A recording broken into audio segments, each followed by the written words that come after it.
Welcome to the Remodeler Success Podcast, a show created to inspire kitchen and bath industry professionals to achieve optimal success in their remodeling business.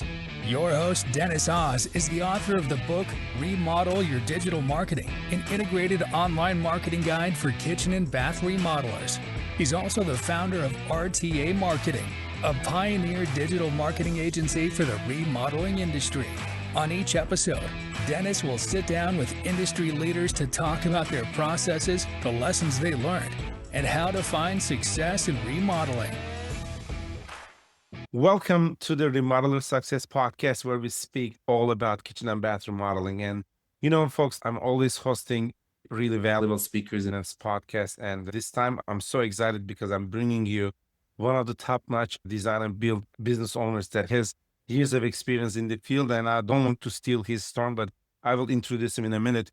But before that one, I just wanted to talk about why this content is really important for you guys, because I know we are getting a lot of emails from you that you are listening, you're tuning in from going A to B, and you will all would like to improve your business and you would like to take your business to the next level. That's why our goal is to bring you something that you can always get the value out of, and then you can include that in your own operations or maybe marketing and maybe even human resources when you're hiring. So that's why these informations are really important, and that's why we know that, and we would like to bring you the best from the industry. So without further ado, I have Dylan Martin here, the owner of Absolute Design Build. Dylan, welcome to the show. Hi, thank you for having me. All right, Dylan, could you please introduce yourself just a little bit? Sure. Well, my name's Dylan Martin. I'm one of the two owners of Absolute Design Build. That's our primary company. We also have Alpha Team Roofing and Exteriors and Blue Basin Pools. So we kind of run the gamut on three different companies that coincide. We are located in Leander, Texas, which is just north of Austin. And I have been in this industry for about 25 years now. It's been a rough road, learned a lot, and we're super excited about where we're headed right now. And any chance I have to help somebody out and share some knowledge, I'm always willing to do so. Great. Well, thanks so much for joining the show. Dylan, breaking $1 million revenue is a big hassle for most of our listeners here. And just want to ask you, how do you think you will be able to break $1 million in revenue in your first year? What do you attribute that kind of early success to? What do you think? To be frank, I had a little bit of an easier time because Absolute Design Build is not my first company in construction.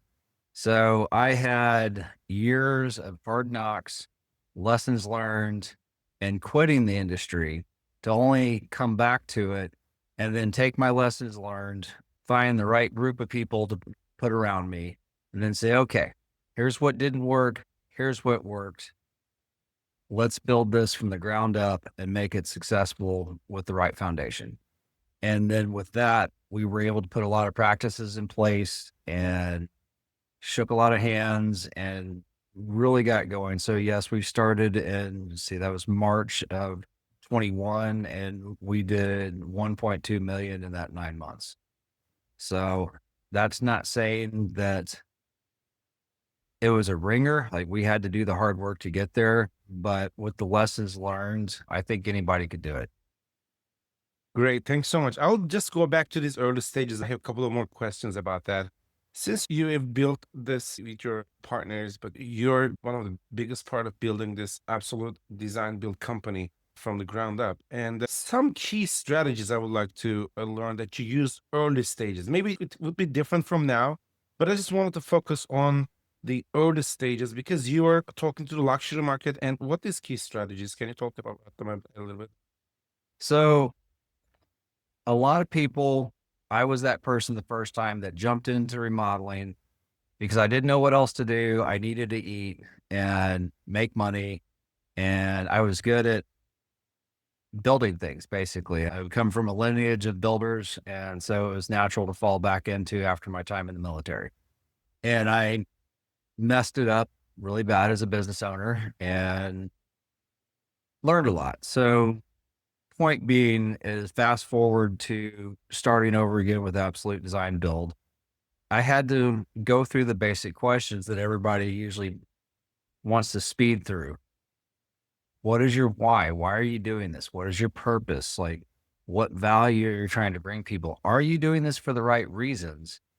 Do you know what your goals are? Like, all of these fundamentals that everybody blows through are so important, because if you don't build that out, then you're just kind of, well, if you're not aiming at anything, you're going to hit at 100% rate. So you got to figure out what your target is, and you got to figure out what your value is. You got to figure out, I worked with people that don't go into this industry to serve, they go in to make money. And that is completely the wrong attitude, because you can make money doing anything, but that doesn't mean that you're going to build the following and the culture you want. So we spent a lot of time. We brought our families together, our wives together with my business partner, and we sat around the table and discussed this thoroughly. And then brought in outside people that we know, like, and trust, that knew nothing about the industry, but like, hey, how does this sound to you? And so we formed our why, our purpose, our reason, what we could bring. Then we took a really hard look at lessons learned in the past, and like, okay, so how do we build a company for success?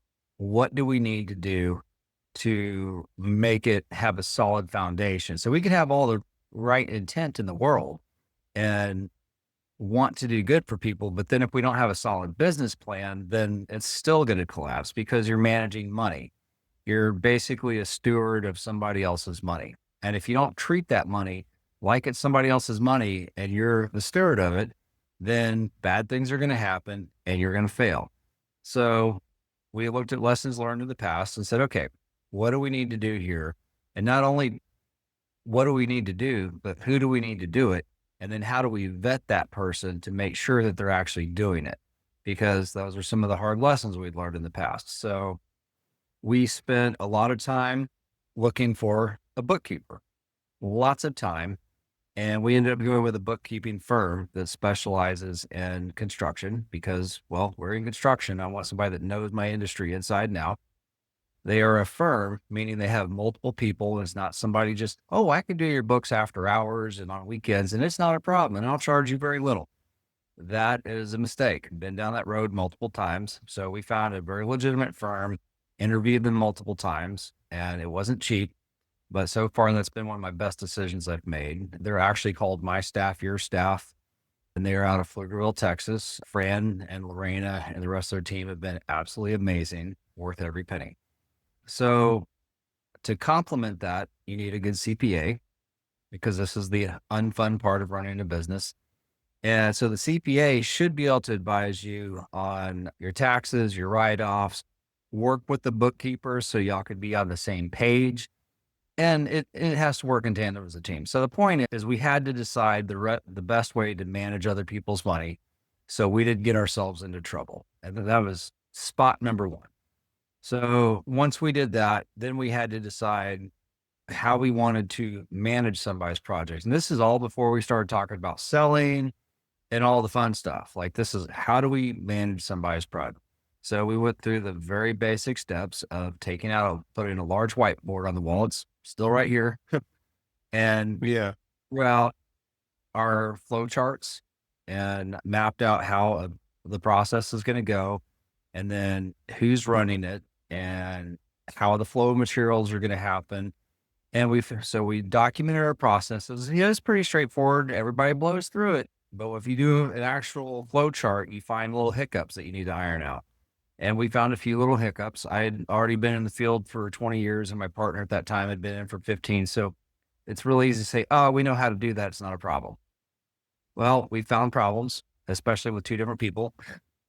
And we did our best to come up with a plan to fix those problems, which have been refined and refined and refined over the last 4 years. And once we did that, we documented those processes and figured out what our scalability needed to be. At what point would we need a project manager? At what point would we need this? At what point? So we started to make our milestones of data points. So now we know how to manage clients' money. We know how we're going to run a project. Oh, there was one more aspect to running the project I wanted to mention. So you have to have good project management software. Like, you have to have something What do And you it's use right now, Dylan, if you don't so I mind? use JobTread. Huge fan. They're based out of Dallas. I have used a gamut of stuff. I was in the beta testing back with Builder Trend when they first started. That's probably going to date me a bit because they've been out a while. Not a bad company. Can't knock them. When they started to scale up, their software got kind of clunky. And then we switched to Co-Construct, which was really great. And then they got bought out by Builder Trend, and their service went out. And then we just had to finally make a move. We tried a couple other places that I don't even remember the name of, and then found JobTread.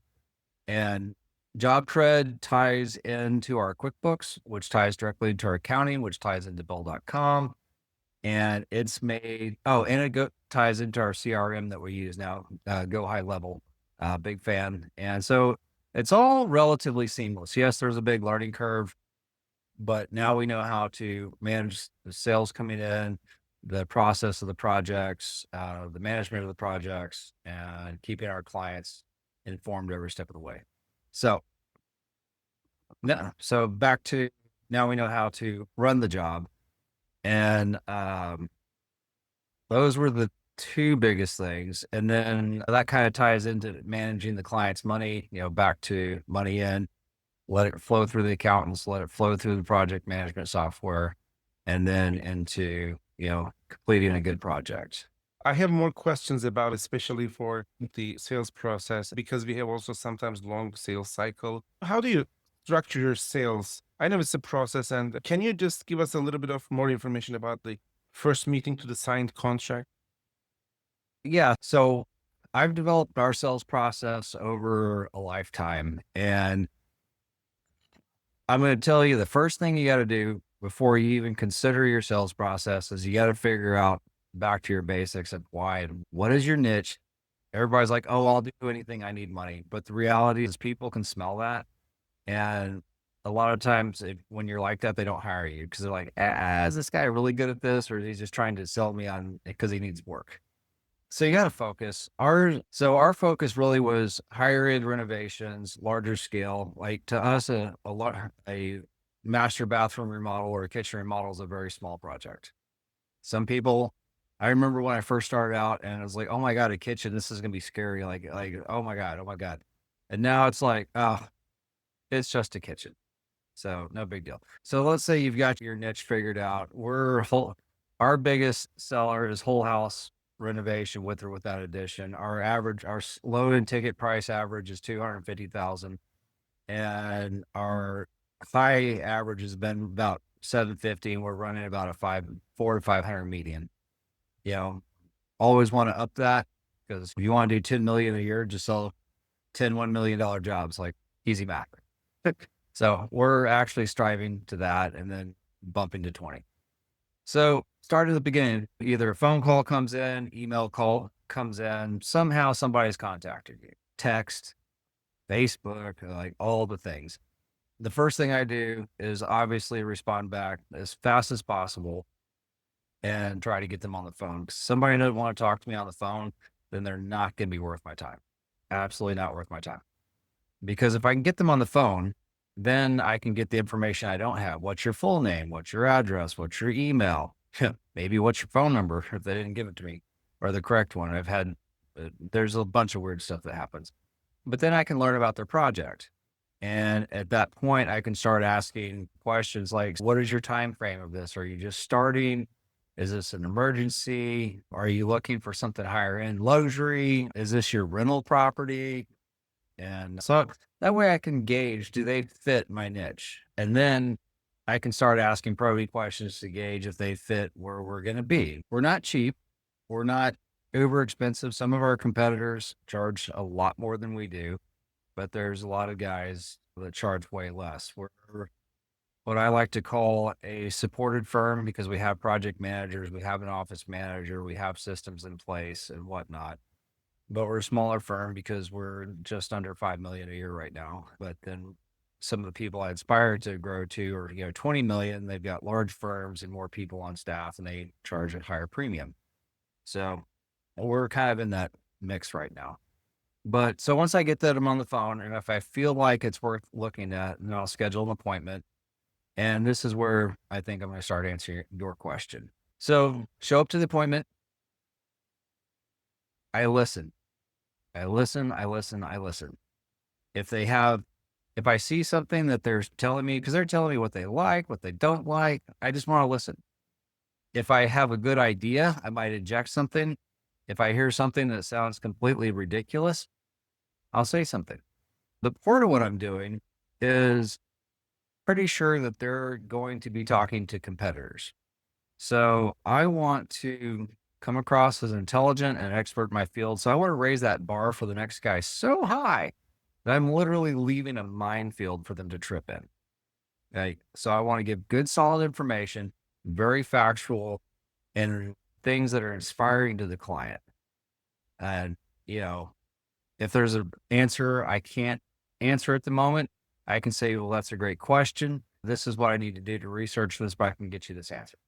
So you can always take care of anything, but you want to set that bar high, and you don't want to do the talking. You just want to listen, because you get to do your talking after they're tired. And it might take 20 minutes to wear them out. It might take them an hour to wear them out. But if they haven't got to the point where they're done talking, you're not going to be able to say your piece. So let them talk. And let them get tired a little bit, right? Oh yeah, wear them out. It's like fishing. It's got to get tired before you reel it in. So once we get done, I have a sales folder. Matter of fact, I got one sitting right here. I have a nice sales folder. So inside of it, on one side, I've got all the cool, look how good we are, look at the awards that we've won and the project that we've done. I usually skip through that because I tell them, I leave this with them. It is theirs. It is a loss leader. People are like, oh my God, that's like $7. Cost of doing business. Because usually you can't get the husband and wife together at the same time. And even if you can, and they're interviewing other people, they're not going to remember what you said. So let it go, burn it, but it's got to look good. Don't print it on cheap paper. Have it professionally printed. Cost of making business. That's important, folks. You all hear this, right? That's it. Yeah. But on this side, I'm on the little screen. Yeah, integrity, transparency, and results. We can see that. Yes. Yeah. So, but then I've got what our actual sales cycle is. I've got a lot of documents in here that I walk them through, but I actually walk them through what our sales cycle is. And in this case, I'll read it to you. We're here at our discovery meeting. It typically takes 1 to 3 hours. The goal is to take lots of notes, pictures, and find out what you like and dislike. While in here, I'm going to schedule a follow-up meeting with you within a week to go over our ballpark estimate. I do not give estimates in the field. I take all my notes and pictures, take it to my estimator. We sit down, we talk about it so I can bring you a good ballpark. And our ballpark estimate will have a high range and a low range because we don't have nearly enough information to give you a detailed bid. So I'm going to throw that dart and I'm going to say, based on my experience, current ongoing projects, I think that your project is going to be between here and here. And that is written in a long form sheet that we will bring them back. But I always show up, because if I just email it, it never goes well. They look at it, they get confused, they see a big number, they like, does it have this? Does it have that? So you show up and you go through it. And as a matter of fact, it looks like this. The top part is what I think is going to cost them in design fees and services to design their project. So we're all on the same page. Yeah, we charge for that. The second part is what we think are going to be job related costs just to run the project. And then the third part is all the labor, materials, subcontractors to actually put into the project.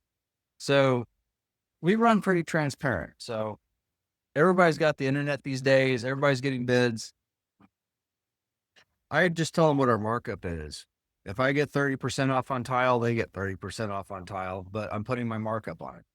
So that way it's very transparent. It's an easy conversation, but I walk them through this. It takes about 15 minutes and I take them to the next step of what our design contract is, how much that's going to be. Here's a sample of what it looks like. We go through the design contract. Here's a sample of what our contract looks like. That gets printed off a job tread. And here's what our design is going to look like. And here's the documents you'll get. And And I also treat the design separate than the build. It's two separate contracts. And the reasoning I do a design contract versus a build contract is a lot of people be like, oh, well, if you roped it into one, that would give you a higher guarantee of a project. Yeah, I might not want to build for these people after I get through design work. I have an easy out. I could just tell them no and give them all their information. I've been paid. Or, they could have a life event and something can happen. Maybe they don't like us in the end. Maybe we just rubbed them the wrong way, screwed up, and they want out. Cool. They're not going to be a good client at that point. That's just bad business. So I've made it. So yes, if we do our job correctly and they love us through the design phase, they will go directly into a build, and it will be a good meeting. It will be a great build and everybody will be involved. So that's what I'm really shooting for, because taking a bad job or the wrong client or under the wrong pretenses, it never, ever goes well. And it costs you money. It will also cost you money. Oh, yeah. Yeah, you can watch those profit margins evaporate. And, I've been there, done that, and not interested. So if we get a bad feeling, we have an easy out. They get a bad feeling, they got an easy out. But I would say 99% of the time we get through the design phase, we go into a construction project. I've only had a few people not do it, and it's because I ignored the red flags early on and probably shouldn't even gotten into design with them. And I was like, ooh, but I want this project. I mean, I've got one that was literally a year and a half ago. It was a very large project and had some red flags, went through design, got burned on being paid for the design. And so. Got it. Well, this is a very transparent answer about the question that I asked. Thank you so much. I think our listeners and watchers are getting the benefits, and thank you so much for sharing with the full transparency. This is great. And my next question is going to be all about this. Maybe it's going to be a marketing question, because I would like to ask you, since we have a long sales cycle, sometimes people just show up and they don't decide overnight. Yeah. And how do you balance these long sales cycles while keeping your pipeline full and projects moving forward? That is a very good question. And it is something that we grapple with, because not only when we do think we have it figured out, the market shifts. For example, 2 years ago, we were signing at 100% rate. So everything we looked at, we were getting.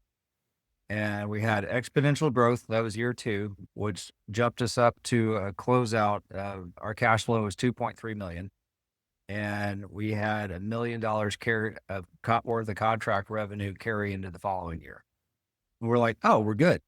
We're on. This is good.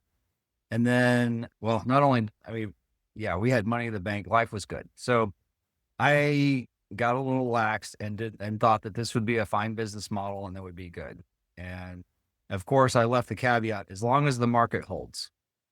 Well, the very next year, it went a little crazy. And at the end is when the feds raised the interest rates. I'm getting to your point here. And with that, I've never seen anything like it before. Well, since 2008, we had $10 million in our pipeline that we were discussing contracts with. Would we gotten all 10 million? No, but I felt really confident of at least 6 of it.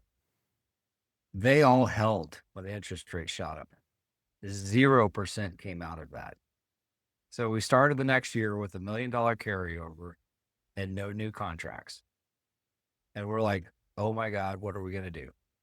And so we hustled, and we did find, we actually at that moment started flexing into, we flexed into the outdoor space. We noticed that there's a big movement in our outdoor kitchen. So we jumped on that and we sold 2. One was about 230,000, and one we actually just finished, was about 500,000. So we're like, okay, we did sign some other projects, and, we made it through last year. Last year was really tough, skin of the teeth.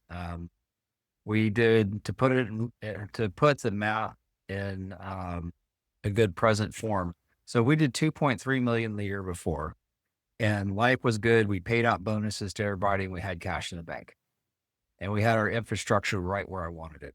So you go into the next year where it dipped, we did 2 million. And the difference between 2 million and 2.3 million is there was no bonuses, there was no money in the bank, and we had to take out a payroll loan because I wasn't going to let anybody go because I had my team in place. I love my people, and I knew that we were going to persevere and get through this. So I took out a pretty sizable loan to make sure I didn't have to let them go. So we rolled into, we made it through last year. We rolled into this year. Projects are ticking up, but it's always a slow roll. So now we got all these leads and all this stuff, but back to your thing about lead time. So I'm getting to your point the long way. The point was we found another niche market, which we'd never done really outdoor living before. And we jumped right into it, and we've been very successful in it. But again, we have right now $1 million worth of contracts that we're trying to get signed that are in that long lead time. I think we're going to sign maybe one tomorrow and then hopefully one next week. And then we've got 2 more coming up behind that. So we're like, okay, cool, breathing room, growth. But we started to realize that we needed something else. And it's like, okay, so I know a lot of builders, a lot of good builders, and it's good to know other builders because,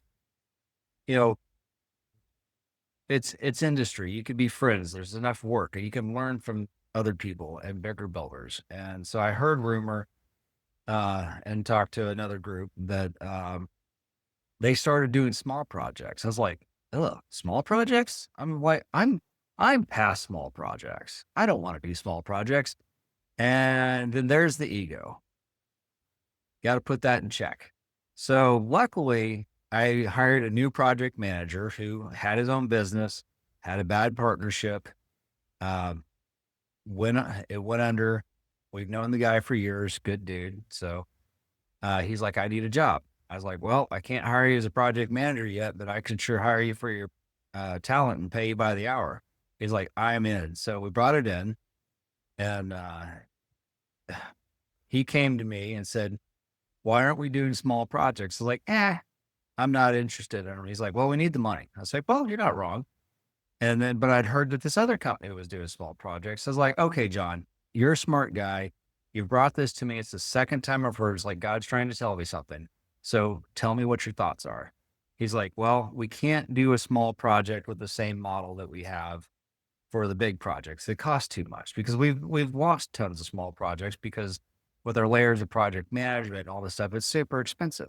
You got to remember on a national average, to design a project on a national average is 7 to 12% of the projected cost. So do the math. If you call it 10% on 100,000, that's $10,000. So it adds up quickly, especially on a $500,000 job. Now we're pretty good at what we do. So we've been averaging closer to 4 to 5%, trying to bring value to our clients. So there's that. But anyways, so John brings this up to me. So I sat down with him, my business partner who does the estimating, our other project manager, and I brought in our office manager.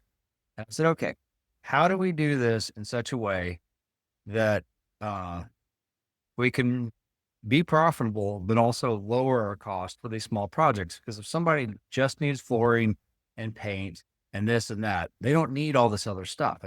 It's a lot of money. And these are projects we could turn in 2 weeks, 3 weeks. So we sat there, brainstormed, and figured it out. And now we have a plan that we're actually enacting right now. Like we're knee deep in that planning. But we put together spreadsheets. We did mock jobs. We looked at jobs in the past, did all the calculations, and took it down to some very basic things. So how many guys, how many days, estimated product, what's our bottom line that we need to make to say, okay, we could do this? Because if you can turn, a $50,000 job in 3 weeks, I mean, that's flooring and paint these days. Right. You can turn that in 3 weeks and walk away with 20,000. That's a win. Now it's not the 200,000 or 150,000 that you make on the big jobs, but if you can do that, like I can tell you right now that I know that my average overhead right now with what we've skinnied down to is about $54,000 a month. We were running at 65 and change. And with some of my stuff I'm bringing in, we're going to bump up into the high 70s. Payroll is averages about 10,000 plus a week. So if you know your numbers, then you can put this in there and go, oh, well, if we do these small jobs and it starts to cover payroll, well, okay, that's pretty cool. One of my favorite analogies when I'm talking to smaller businesses, giving them some coaching is like, okay, most everybody understands cars and hot rods. If you got a hot rod shop, you want to build those classic Mustangs or those square bodies, and ooh, it's so fun. But it's a very long build. It's very expensive, and the cash flow is very slow. You got to have the oil change station to keep the lights on, or the small maintenance, the brake job plate. So they roll in, you can get things rolling in. So that's what we look at this as. This is our oil change station. We do the same quality of work. We will leave nobody going, oh, this wasn't good. No, quite the opposite, because they might not have the money for the jobs that we do, but they have friends, and you never know. So so to answer your question, what we did is we try to stack our jobs, and if your pipeline's full, you don't have to do small jobs, but the market shifts. So it's good to have a plan or something else. Like, that's why we opened up our roofing division. It hails a lot in Texas. There's 120 hailstorms a year on average. So a piece of that, we can do a roof a day, and that the take home on that roof is anywhere between $7,000 to $15,000. Bigger roofs might take 2 days. Roofing is not fun. It's not glamorous. It's money. We do a really good job. We put a lot of effort into it, but that also keeps our coffers full as a backup. So my point is yes, if you do nothing but big jobs, you will have long lead times. There's nothing you can do about it. I have tried every way imaginable to speed these things up. And at the end of the day, you have a client, and that client is going to take whatever time they feel like taking to answer questions, to approve drawings. You just can't make the clients go faster. And we have tried. But what I find is, for a timeline projection for you, when I go meet with a client, I have the follow-up for the ballpark in 2 weeks, maximum. Then it's about trying to sell that design contract. Get into that design contract, that's on them. It could be immediate. I've had people write checks on the spot, and then I've had people take 3-4 months to make a decision. Then I get them in design contract. If it goes fast, it takes 2 to 3 months. If it's fast, I've had them take to a year. The average is 4 to 6 months, because you get them drawn, you got the interior designer, they're picking out stuff, and then they're adding to the scope of work because they have these epiphanies. And then at a certain point, when you have the plans and stuff, you got to put it together, get all the numbers together, have your subcontractor meetings so you can lock everything down. So you go in with certainty of what the number is and how you're going to do the job and what it's going to cost. So that's why this takes so long. So if you got 15, 20 of those rolling, yeah, you're golden, but inevitably things will slow down or market will shift. And then all of a sudden your infrastructure is too big, like what happened to us. And you have to make a decision. Do I have a way to fill the gap, or do I have to let people go? If I let people go, I know the gap, we're going to jump this gap, but I'll have to ramp back up. And then I'll be stuck with so much work that I can't manage it properly. And I keep my people, or do I cut my people and know that I'm going to have to rehire, and get people trained fast. So it's a tough call. But my people have flexed with us, and I have flexed for them, and we're coming out of it, and we're super excited what this year's bringing us. This is amazing. Yeah, exactly. This is amazing. Thanks so much for sharing those golden nuggets. Since you were talking about you do the design and then you make another contract because sometimes you don't want to work with these people, that's totally normal. And most of our listeners and also watchers know that, not everybody is ideal for you guys. Just like Dylan mentioned here, not everyone is your ideal customer. Sometimes you need to let these people go because, trust me, they don't deserve your service. Right, Dylan? Right? 100% correct. Because not you got to find people that understand your values and want your values. And if they don't, if they're looking for the cheap, or if they are looking to be sly and try to get something out of you, if you don't go in with the professional attitude, I'm your lawyer, I'm your doctor, I'm your therapist, well, I'm your builder. It's the same genre. And you don't see those people going, oh, well, let me figure this out and I can do something special for you. A lawyer has never done anything special for me other than represent me well if I need it. One time I did need it. Welcome to construction. If you haven't been sued or sued somebody, you're just not growing. Yeah. Yeah. Fact of life. That's a whole other story. But point being is that you have to go in with that representation, because those people, we need them. We love them. We embrace them. We found the right people to always take care of us. And if you don't go in with that attitude, they will smell it and you're going to sound desperate, and they're going to see how they can take advantage of it. So, you got to know who you are. You got to be confident in it, but you got to find the people that can respect that. I just wanted to ask you, because I really wanted to know more about these kind of things that is happening with the homeowners. Sometimes they would like to sue you, right? Yeah, absolutely. What is, just in general terms, not in super detail, but just in general terms, what are the best way to, first of all, avoid that? Okay. And secondarily, you got to, legal notice that you're being sued, right? What are the actions after this one? Let's talk about this a little bit. Fair question. Since I opened Pandora's box, There we go. yeah, I don't mind going through it, because the very first piece of advice on this is never do anything where you have to hide it. If somebody's going to shine a light on it, you want to be able to say, absolutely right, I did that, and here's why. If you live in that position, I don't care what they throw at you, it's not going to stick. And the second part is I'll tell the story here in just a second, but when you have your contract and you have your agreement in place, you follow it to the letter. And this is important for the story I'm about to tell you.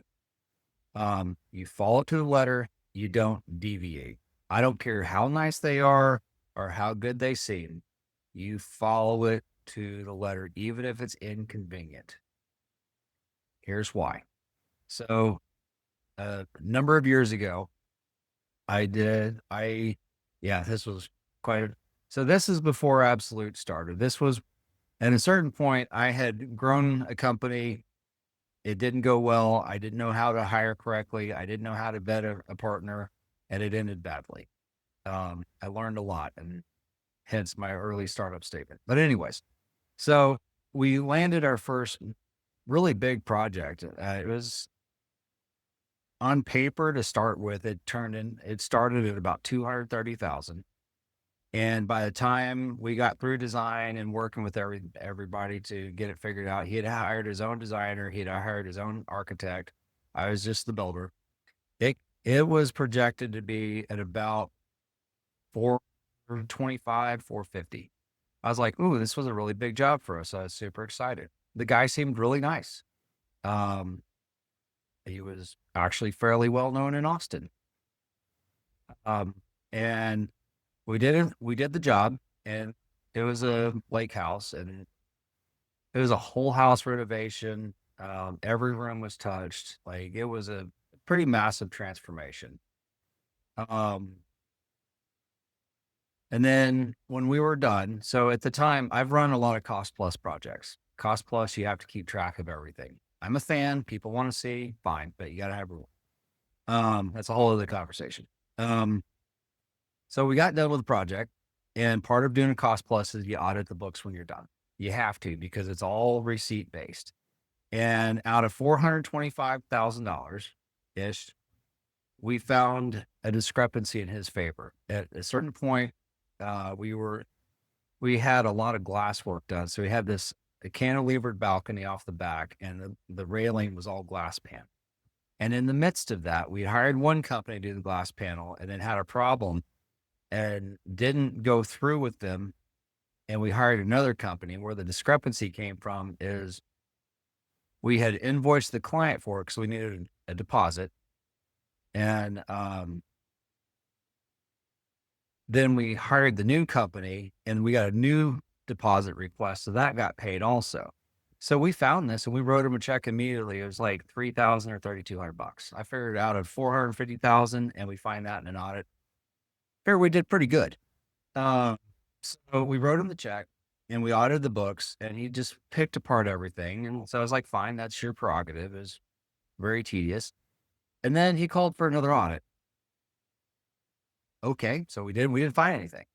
We went line by line, receipt by receipt. It was very tedious. They called for a third audit. I'm like, why am I here? We're not here to audit the books. What is it that you want? So he comes to me and says, well, I spent more than I thought I was going to. Now, keep in mind, this guy is a multimillionaire. So be careful. So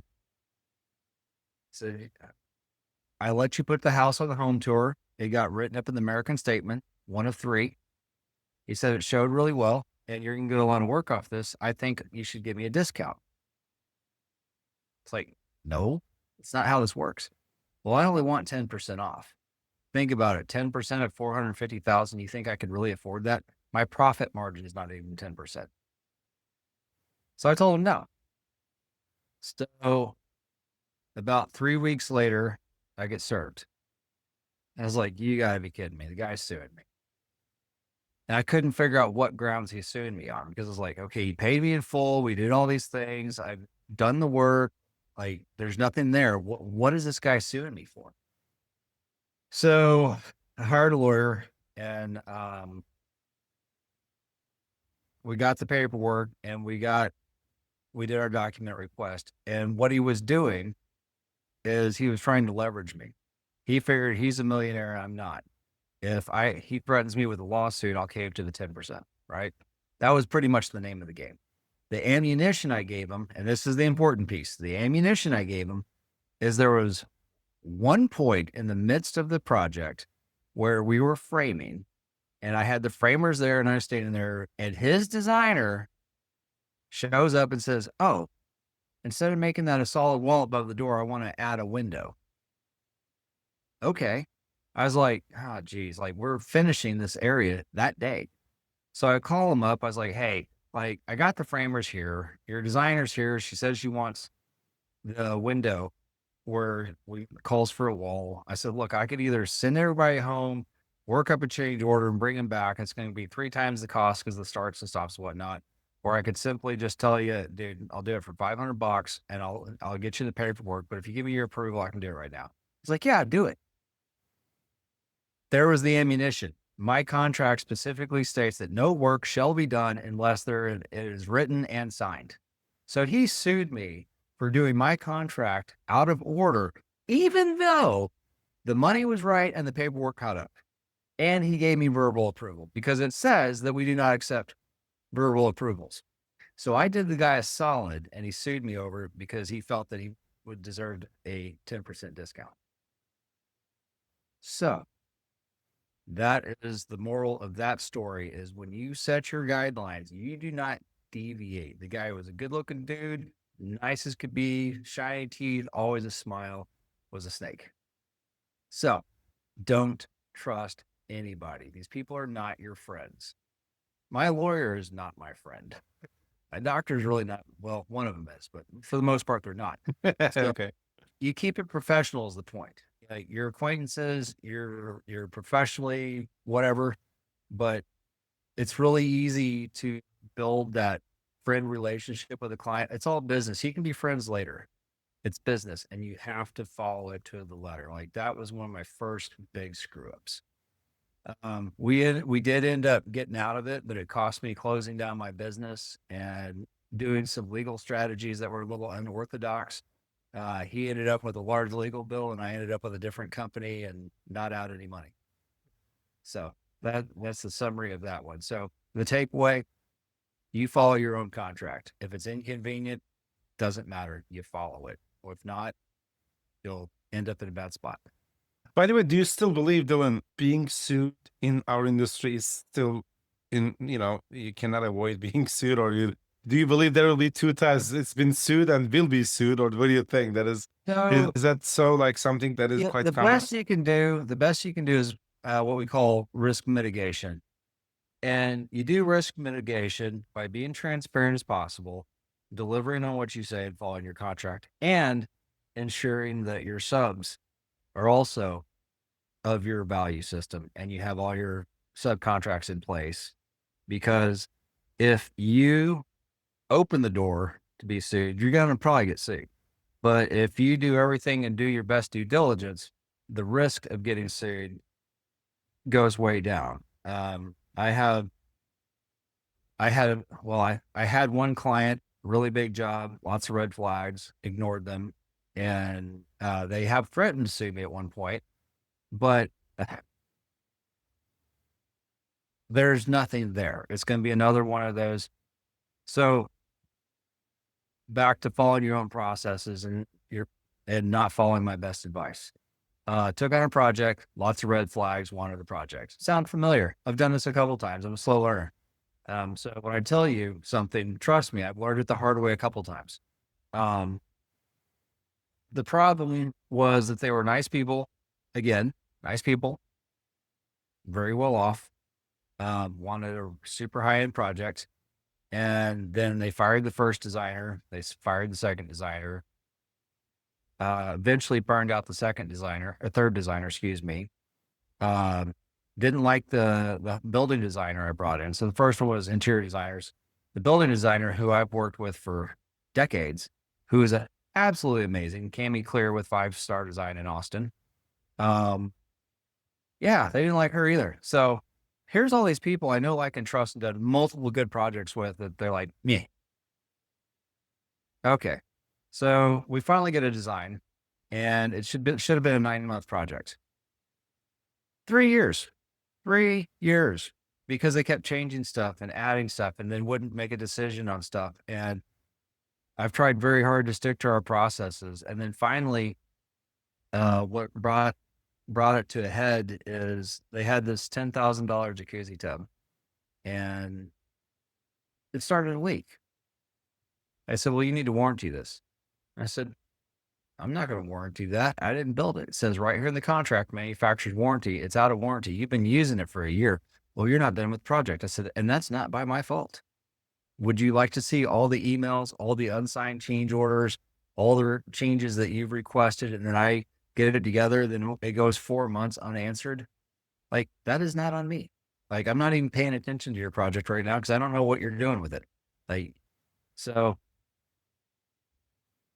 yeah. So people will threaten to sue you for anything. So at this point, literally sent them the contract, highlighted everything, highlighted where it says it in the warranty, that like it's manufacturer's warranty, and this is not my fault. So they might want to claim, oh, well, this project took so long because of you.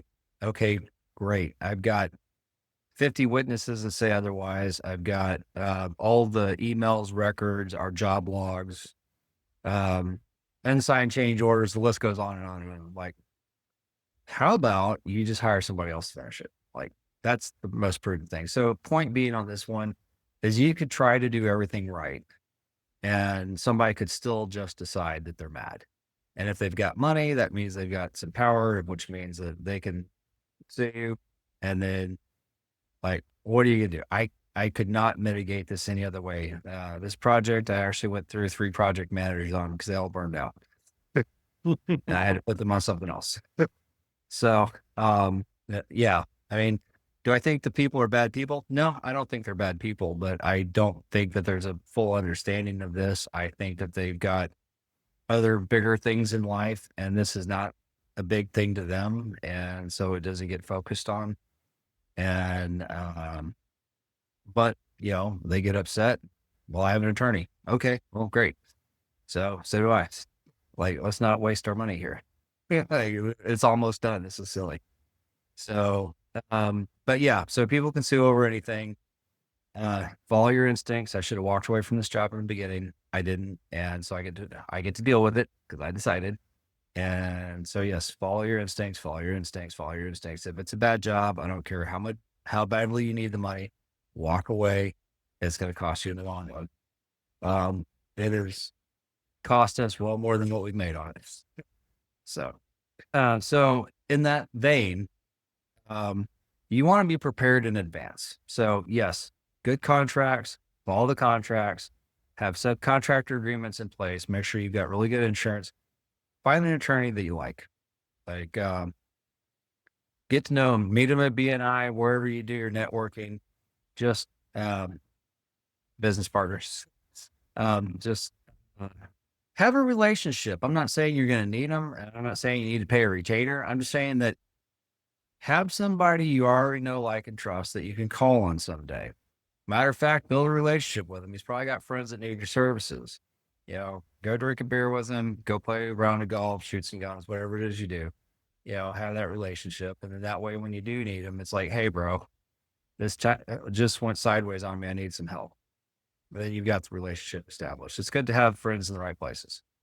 So This is great. Thanks so much. And just like you said, these are not really bad people, folks. Just like Dylan just explained us, sometimes just circumstances and just life just take the conversation to a place where you definitely need something in written and you have to protect yourself first. That's why I believe that our show is all about bringing you the people who were in your shoes before. So let's talk about marketing. Can you tell us about your number one services that you really make money out of? All those okay, sales pipeline, there'll be different projects over there, I'm sure. And we would like to learn a couple of your top projects, and we would like to learn how you either advertising or you do okay, maybe online and offline marketing. We just wanted to learn more about it. okay. Well, our number one niche in our business is a whole house remodel with addition. That's our number one thing. That is what we love to do. We are taking something and making it what we see the potential in it, adding the space that's required to do it. And we really thrive at that. Usually those are, once we get to the build, those are usually 8 to 9 month builds.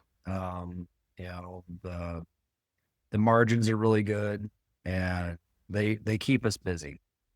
So if I could sell nothing but those all day long, that's where my focus would be. I like ground up builds, for various reasons. They're easier. Once you start, it's just easy to go. Whereas a remodel, it's a puzzle. New builds, blank slate. You do get caught up in all the dirt work, everything you have to do with the land to get it ready, which, sometimes can be a hassle. But once you get to the build, you know what you're doing, you know what everything else is, and it just goes up, done. I would say they're not as intriguing. They're not quite as fun. But we do them really well and we put a lot of attention to detail in them. And then, as we started taking on small projects, we've been doing a lot of, let's just do this bath with this master bath with flooring and paint throughout the house. And I mean, that's a $250,000 project. We just did one recently, matter of fact, for the mayor of Leander by coincidence. She and her husband needed, flooring downstairs. Their kitchen island had water damage. It had to be replaced with a countertop backsplash, and we painted the inside of the house. So not a big contract, but good contract, got it done in a few weeks, and, they were really good people. So back to have your small jobs to keep everything full and have your big jobs. And we've done some really nice outdoor living projects. One of them we just finished isn't on our website yet, but it will be. It's in North Austin off of the 620 area. Beautiful. It's an existing porch, added the cover, added the fireplace, added the outdoor living, made some major changes. It was a $500,000 project. So it was more than just putting the porch cover up. But we did another one in Georgetown where we actually took added a slab. It's roughly 16 by 35, tied in a cover to the house. So it is an extension of the house. Cut open a back wall, put in a 16-foot door, the ones with the panels that turn and stack. Full outdoor living, fireplace, fans. It turned out beautiful. So those have gotten to be fun. The last really big project that we did was North Austin. It was a 1960s home, I think. And my first recommendation was to bulldoze it. And the clients were like, oh, but it's got good bones. Ugh. Everybody says that, but no, it did not have good bones. It was missing a steel in the foundation in an area because somebody closed in the garage at one point and the slab wasn't right. So we had to cut that out. We opened up the walls, half the walls were rotten. And by the time we were done, we had a portion of the slab and like five stud walls. And that was it. Like it would have been faster just to bulldoze it. It cost them more actually for us to pick it apart and fix it than it would have just to knock it down. But it was a really cool project. It's on our website. We completely renovated the downstairs, moved the kitchen from the back of the house to the front of the house. So that's how we found out there's a slab problem, by trenching for the line. And then we added a 750 square foot addition on top of the house. So roughly half the size, which had a bathroom, a common room, and 2 bedrooms. And it turned out really well. It looks amazing. But those are good projects. I think those are the ones that you really like, right? Those are the ones Yeah. that you are showing your like stellar service to these people. Yeah. But And- Dylan, they're really rare findings. How did you find these people? Like, how do you do that? So we've been blessed with a lot of word of mouth. So, you meet architects, you can't beat meeting people. You just can't beat it. So when we started Absolute 4 years ago, I knew a lot of people because I'd been in the industry. So that was my cheat to get this company started. I had a lot of lessons learned and I knew people. So I called people and they're like, oh my God, you're back? You're actually back building? I was like, yes. I said, oh, we want to talk to you. So I had a leg up. Not everybody's going to have that leg up, but what you can do is you can go out and meet people wherever you got a chance, where people are going to mingle. You go out, you meet them. You don't just take their card and go, okay, well, call me if you think of something. You follow up. So that got us going. And then for 2 years, we've been trying to get our digital footprint to do well, and it's just not done well. We've been meeting, trying to meet the right people, and spent tens of thousands of dollars with companies that just didn't work. And so when we came out of last year, that was terrible. I said, I swore I'd never go to another trade show again and have a booth. But I was like, you know what? We've got to do something different. The digital is not working for us. So we went and had a trade show. We put a lot of thought into it, a lot of planning, had a good booth. Didn't spend a whole lot of money. Like we had our banners made. If anybody looks at our Facebook page, you'll scroll down, you'll see pictures in there. We keep our Facebook very active. And wow, I think we signed 12 appointments while we were there. Had a total of 18 by the time we were a month out after the show. Signing 4 contracts from it. And then we did another small home and garden show that was in a neighborhood as a golf community. Got a few good contacts there. They're still in our pipeline. And then so we decided to do it again. We're doing another trade show, coming up in May. It's coming up fast. And we've taken our lessons learned from our last one. We sat down with our marketing manager and our team and drew it up on our whiteboard. What's our booth going to look like? What do we need? So like, you have to really plan these things. But for me, throughout time, I've never been able to get the digital stuff to work. I had a lot of empty promises and a lot of money spent. And it's always been doing a good job, making people happy, top customer service, meeting people, following up with people. Like I was at a mixer just 2 nights ago. I'm in a chamber of commerce. I'm in a couple of them, and they have these after-hour mixers, and they held it at a bank in a pretty affluent area. So like, I better show up. And so I went there. Like, I don't like to go to these things, to be perfectly honest. I like being invited. I just don't want to go. That's just me. So I was like, okay, I got to do this. And so I went, and talked to a lot of people, ran into a lot of people I knew that I hadn't seen in 4 or 5 years, ended up getting 2 appointments and met some people that need my services and met people that just wanted to know me. So like, okay, great. Well, you do that enough times that people are like, oh, hey, I know somebody, or hey, oh, hey, there's this. Oh, and no press, like press, going to the press. If you're doing the right thing for the right reason to help people, sometimes things just happen. So, I don't know. I don't even know what state you're in. I don't think we had that conversation. I didn't look. New Jersey, yeah, exactly. Okay, New Jersey. Got it. So you probably didn't see this, but in Austin, Texas, we had a house explode a couple weeks ago.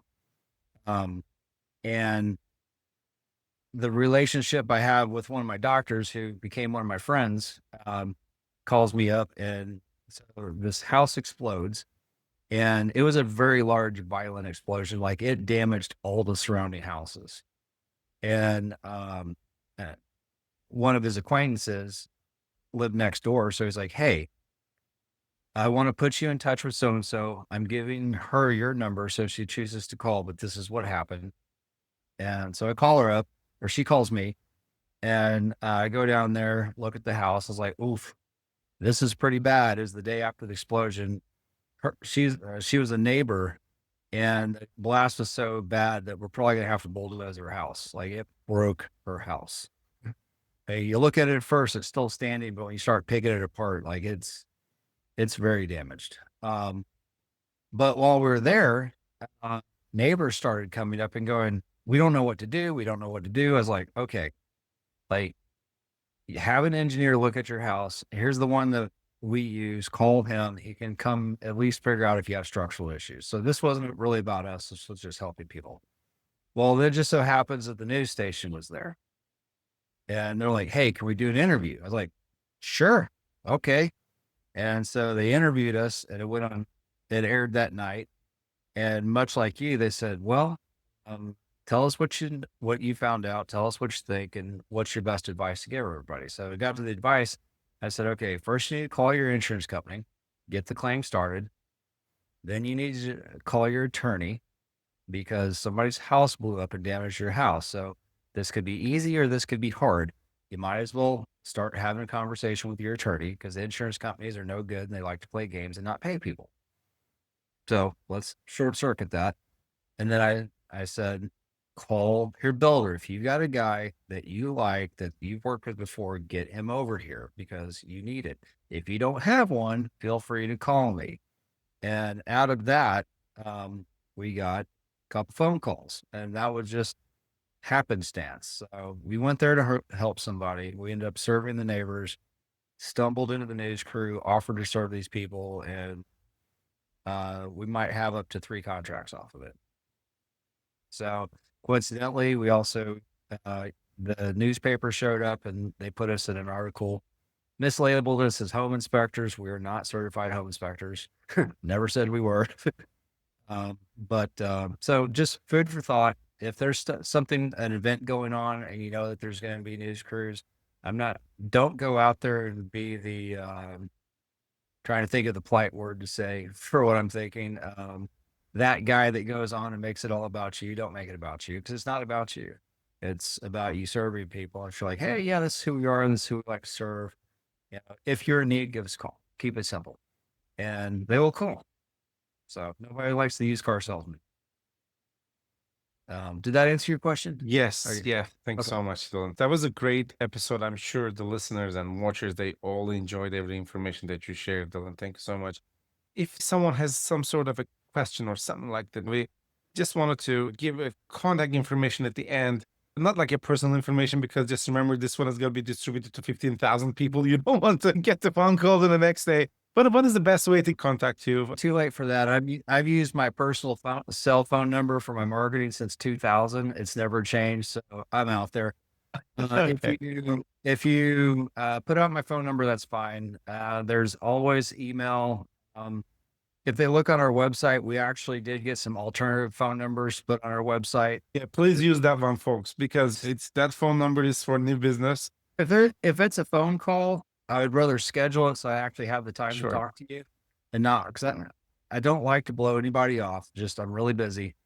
But if I get an email, I gladly set something up, or maybe I can answer a question via email. I really do like to help people, and I was on a podcast for Job Tread I told you about, and a gentleman out of Utah called me up and said, "Hey, I'm a smaller company. This really resonated. Can we talk?" And so I scheduled a follow-up appointment. Talked to him for about an hour. Gave him all the advice, and then ended up emailing him and sending him links to different assets that we use.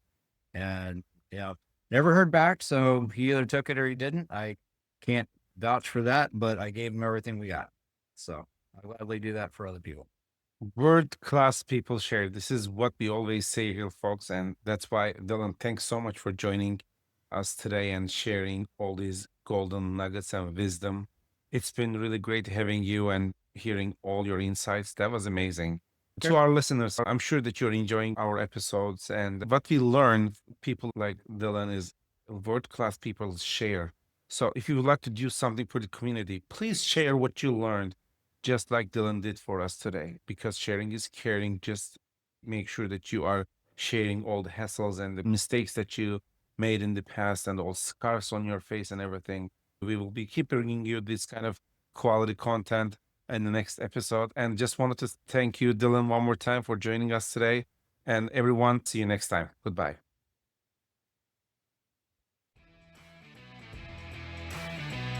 If you would like to generate more leads, please visit rtamarketing.com to get a copy of the book, Remodel Your Digital Marketing, an integrated online marketing guide for kitchen and bath remodelers.